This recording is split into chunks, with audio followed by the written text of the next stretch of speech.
क्या कह रहा था? मतलब सबका व्यक्तित्व आगे होता है। हाँ इस वजह से गोरखनाथ की बात करते करते जी, हाँ गोरख की बात कर रहा था, गोरख की बात कर रहा था। तो अब तो जो इतिहासकार है ना, उन्होंने बौद्ध दृष्टि से एक इतिहास लिखा, किसी ने वो हिंदू दृष्टि से इतिहास लिखा, किसी ने मुस्लिम दृष्टि से इस्लाम, माने कहीं ना कहीं वो जो आग्रह था ना वो उनके मन में बन गया था।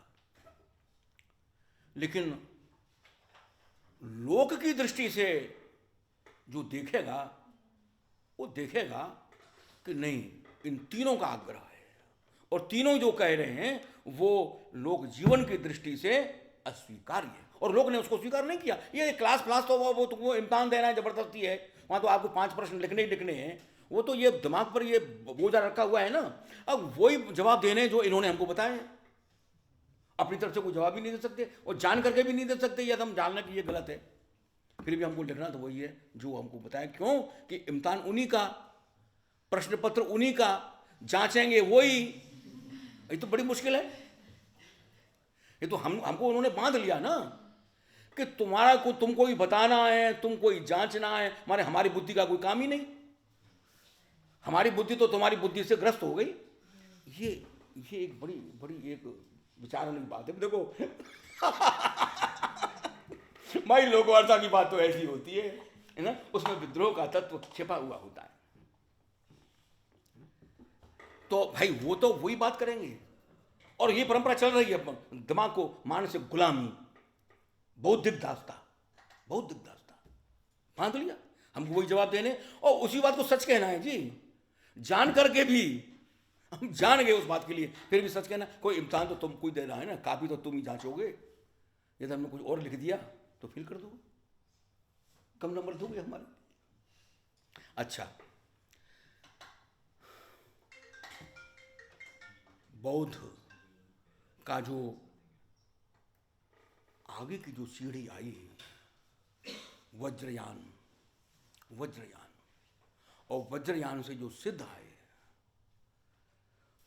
वो पूरा का पूरा जो युग है, इस कक्षा में मैं उसका जिक्र नहीं करना चाहूंगा,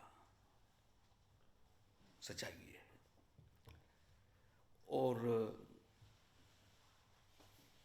मैं केवल इतना ही बताना चाह रहा हूं कि उन्होंने स्त्री को, नारी को अपनी साधना का एक साधन बना लिया। वज्रयान, वो ग्रंथ मौजूद हैं। ये गोरख जब पैदा हुआ, गोरख ने इसका खंडन किया, और उस समय विमर्श जो हुआ, आज तो रेडियो पर विमर्श होते हैं, टीवी पर विमर्श होते हैं, उस जमाने में विमर्श होते थे कुंभ के मेले में। कुंभ के मेले होते थे, बहुत सारी पब्लिक जमा होती थी, वहाँ वे प्रश्न को खड़ा करते थे, वहाँ उनके शास्त्रार्थ होते थे और वहाँ जनता उनको देखती थी, निर्णय देती थी।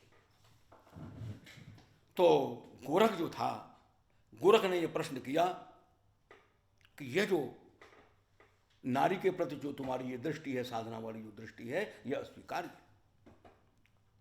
तो उसने कहा कि इसका प्रमाण क्या है? सामदेई जो है वो उसको आयोजित कर रही थी शास्त्रार्थ को, इसकी भर्तरी की पत्नी। भर्तरी घर छोड़ करके गोरख का चेला बन गया था। तो उसने कहा तुम्हारा प्रमाण क्या है, किस आधार पर तुम कह रहे हो? तो उसने कहा मेरा प्रमाण मेरे गुरु गोरखनाथ है, गुरु मच्छंद्र नाथ है, गोरखनाथ के गुरु मच्छेंद्र नाथ थे, गुरु मच्छंद्र नाथ। तो उसने कहा कि तुम्हारा मत असांप्रदायिक है, क्योंकि तुम्हारा जो गुरु है वो असम कामरूप देश में है और वो वही साधना कर रहा है जिसको तुम अप्रामाणिक बता रहे हो। तो फिर वो गोरख जो है स्त्री का वेश धारण करके वहां गया, जाग मच्छंदर गोरख आया। ये तुमने शायद ये सुना हो, इस पर एक फिल्म भी आई थी, जाग मच्छंदर गोरख आया। तो वहां वो पहुंच गया है और उसने वो मृदंग बजाई है, जाग मच्छंदर गोरख। तो मच्छंदर जो गुरु था वो पहचान गया उसके लिए। उसने कहा वहाँ जो उनका वार्तालाप जो हुआ है, उसके बाद मत्स्येंद्रनाथ आए हैं, उसने मत्स्येंद्रनाथ को स्वीकार किया है। तो ये जो विमर्श हुआ, इसमें कोई हिंदू मुस्लिम नहीं था। इसलिए गोरखनाथ के पंथ में हिंदू भी हैं, मुसलमान भी हैं, पठान भी लोग हैं, और इसलिए लोग पर इसका प्रभाव है। तो ये इस जमाने की जो गाथाएं हैं, इन पर गोरख का बड़ा जबरदस्त प्रभाव किया। अब वो प्रेम गाथा है तो क्या है, मैंने हीर राजा की चर्चा करी हैं, तो अब वो उसमें आ गई। अब यहाँ मैं चर्चा करूं जैसे भड़तरी गाथा। हाँ सर, जो आपने मतलब वज्रयान वाला बताया सर, उसको तो वामचारी मतलब वामचारी उसको बोलते हैं, वाम तंत्र में भी सर वो हाँ बेटे, तुमने मुझको पहचान लिया, मैं वही कहने वाला था। वेरी गुड, बहुत अच्छा। नहीं सर, तो मेरा वो ठीक है, तुमने वाम मार्ग कह दिया, वेरी गुड।